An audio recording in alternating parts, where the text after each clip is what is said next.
ये कहानी एकलव्य की है। वो धनुर्धर जिसने गुरु दक्षिणा में अपना अंगूठा अपने गुरु को दान कर दिया था।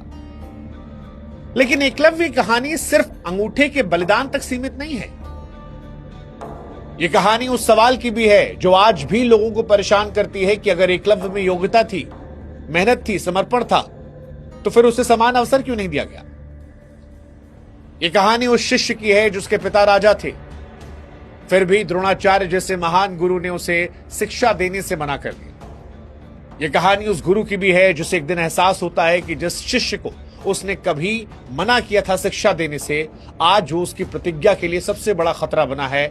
और फिर यह सवाल पैदा करती है कि क्या द्रोणाचार्य ने जो अंगूठा मांगा वो इतिहास का सबसे क्रूरतम अध्याय था। एकलव्य की कहानी उस प्रतिभा की है जिसे शास्त्रों ने पहचाना, समाज ने सीमाओं में बांधा और सत्ता ने तय किया कि नियंत्रित करना जरूरी है। ये कहानी उस योद्धा की है जिसके सामने अर्जुन जैसे महान धनुर्धर की श्रेष्ठता भी कई बार असहज होने लगती है। और इसी वजह से ये कहानी सिर्फ अन्याय या त्याग की नहीं रह जाती, बल्कि धर्म, राजनीति और सत्ता के टकराव की बन जाती है। सबसे बड़ा सवाल ये नहीं कि एकलव्य के साथ गलत हुआ या फिर नहीं, बल्कि यह है कि अगर आप उस समय द्रोणाचार्य होते और आपके सामने एक ऐसा शिष्य खड़ा होता जिसकी प्रतिभा, आपकी प्रतिज्ञा और आपकी भविष्य की योजनाओं को पूरी तरह तोड़ सकती है, तो क्या आप उसे स्वीकार करते या फिर इतिहास के नाम पर एक कठोर लेकिन सुरक्षित निर्णय लेते। और यही सवाल एकलव्य की कहानी को सबसे रोचक बनाता है।